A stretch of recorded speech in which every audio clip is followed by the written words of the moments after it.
Good morning, everyone. Yesterday we were completing about the placenta.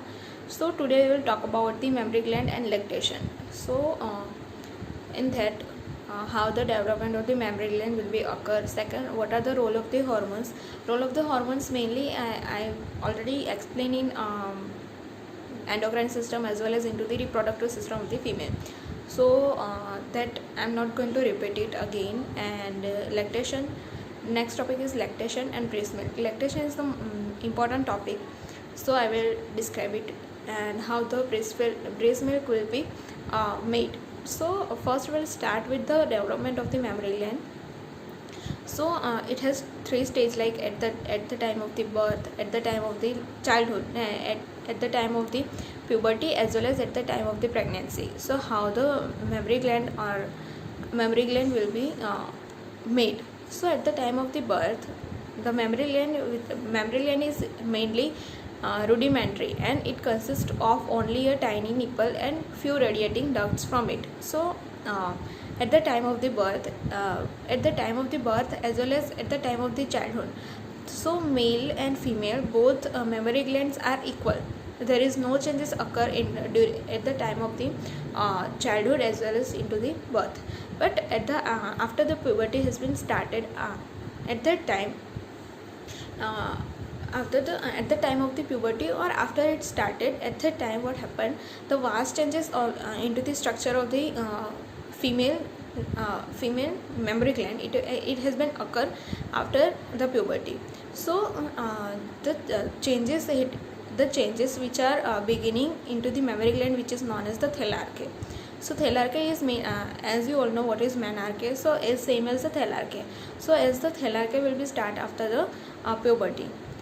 So at the puberty stage, there is a growth of the duct system as well as the formation of the glandular tissues. Now during every menstrual cycle, at the time of the menstruation, there is a slight regression, and in between the phases of the menstruation, proliferative changes will be occur. Now on the whole, progressive enlargement will occur, and which is also due to the deposition of the fat. So how the enlargement of the how as the fat deposition will be occur and because of that the enlargement of the mammary gland will be occur, as well as into the mammary gland, the duct system as well as the duct system will be started growing, and the formation the glandular tissue formation will be occur, and it will proliferate. So because of that, the mammary gland will be started like enlarged. So this is about the puberty. And as I told you, into the birth and as well as into the childhood there is no any changes will be occur.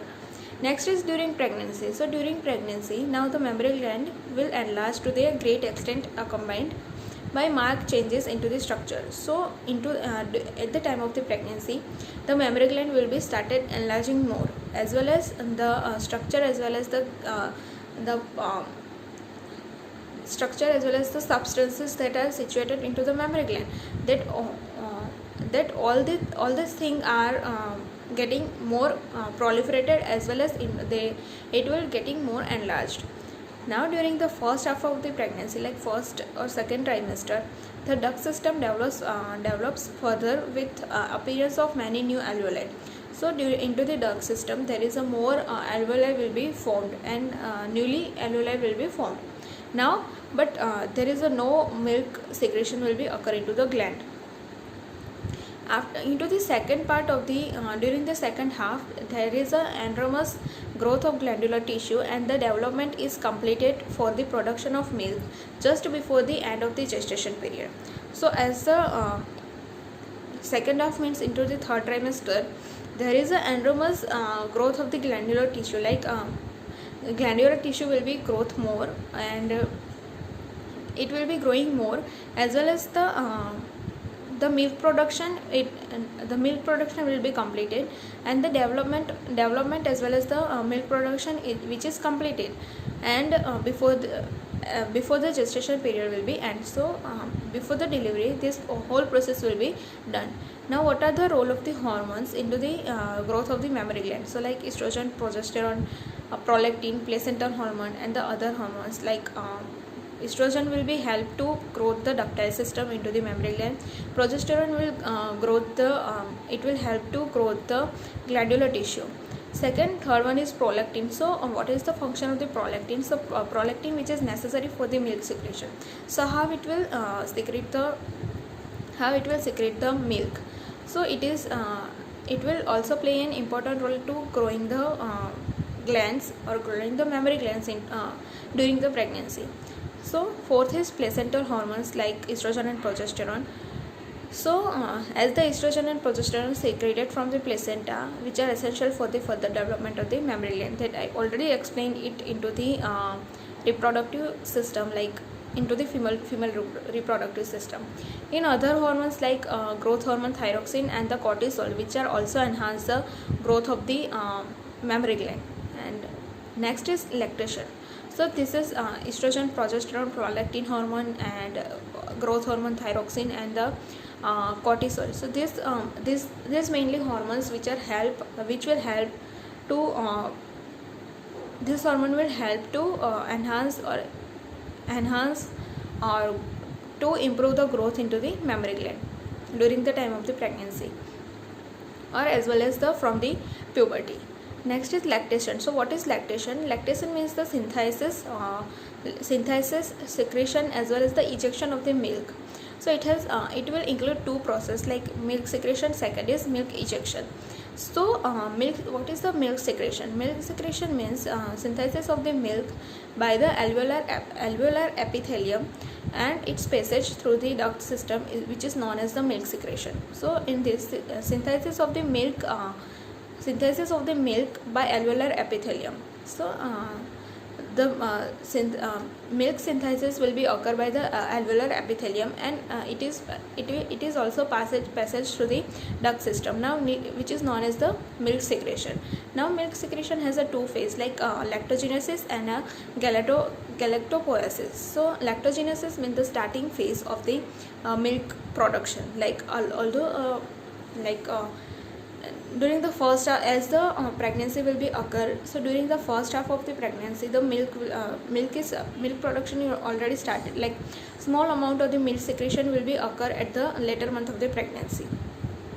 Now the free flow of the milk occurs only after the delivery of the child. So as milk production is already there, but the milk the flow of milk which is started after the child will be delivered. So why it is happened? Because the progesterone hormone which is secreted by the placenta during the time of the pregnancy.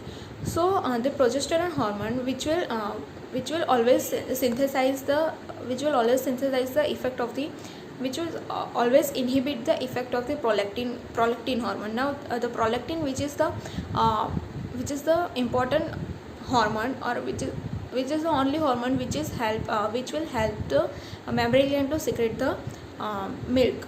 So now what happened, this progesterone hormone which is secreted by the placenta, so this hormone will always inhibit the effect of the prolactin. So because of that, during the time of the pregnancy, the prolactin hormone which will do their own work, but it cannot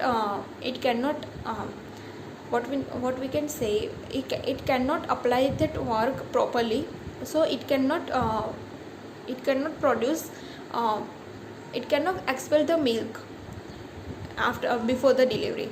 So as the delivery will occur, as the childbirth will occur, at that time with the child, the placenta is also coming out. So because of that, as the placenta will coming out, the estrogen and progesterone hormones function is always decreased, because because estrogen and progesterone which is secreted by the placenta. So now as the placenta will expelled out, so because of that, the estrogen and progesterone effect will going down.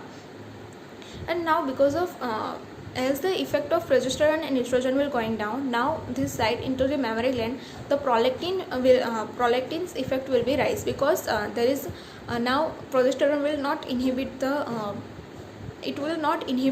effect of the prolactin. So because of that, prolactin's prolactin's effect is rise.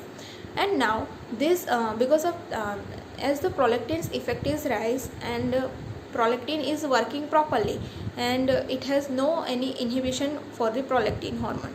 So because of that, now milk production will be more, as well as the flow of the milk production, the flow of the milk will be more. So because this is the reason behind that when a lady is pregnant, so when the lady is pregnant, so after the delivery of the baby, the flow of the milk which will the flow of the milk will be increased after the delivery of the baby. So this is about the milk secretion, and next we will talk about the milk ejection, that we will see into the next video. Thank you.